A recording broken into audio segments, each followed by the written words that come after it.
So on the I screen. think, yeah, can you hear me again? Go ahead. So I think it's being selective. It's when you're saying it's anti-Palestinian, you're being selective of which people you decide to listen to. If during Pride Month, someone comes and says, please don't talk about LGBTQ and Pride because I don't believe in that, and I don't like for my kids to hear this, and I believe it's like a choice or whatever it is.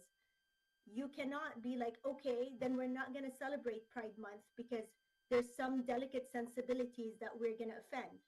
No, you listen to some people and you listen to both sides, and then you give people the right to share their lived experience and to talk about what's important to them.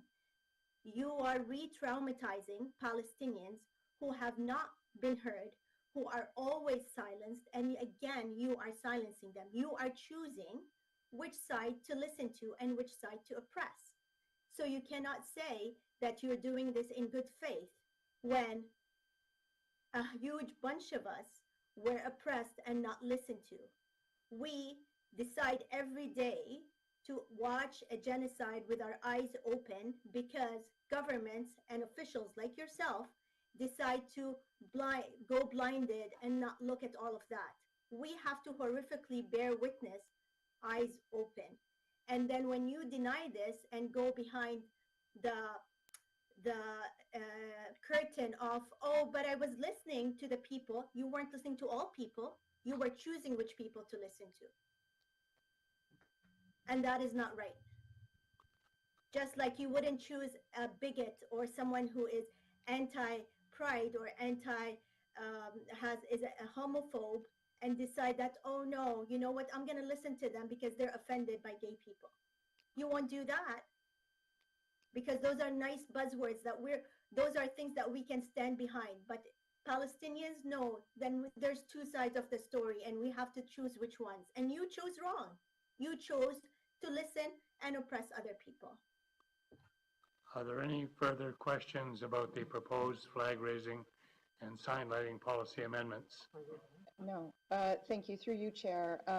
You're right. I wouldn't listen to a homophobe and ask them to not celebrate Pride. And that's not what we're talking about. I listened to Palestinian people who said, please don't let council debate our trauma. So point of order, Chair. This is for questions, not... Point of order. Yeah, I'm sorry.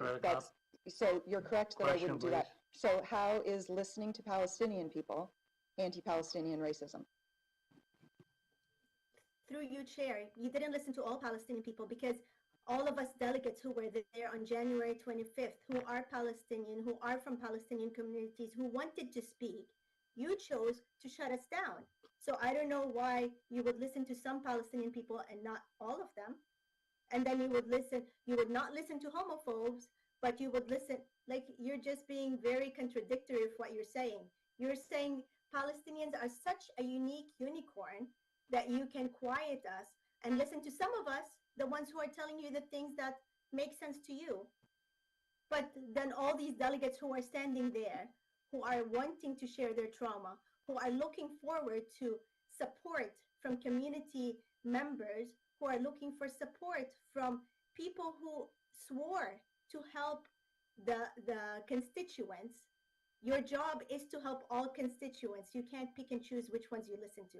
So it is anti-Palestinian. When you want to listen to a handful of Palestinians and ignore the bunch that are there trying to speak about their kids and about their experience, about their lived-in experience, and you are saying we're not important enough to listen to us, that is anti-Palestinians, that is racist, that is actually inhumane. There's no excuse. You can't say, oh, I listened to some people when there was a bunch of us sitting there waiting, prepared with children. You saw kids out there who were crying, seeing their parents crying because they were shut down by your motion to shut us down. And you want to say that was okay? Our kids were there seeing us cry because you chose to shut us down because you just didn't want to listen to what we wanted to say.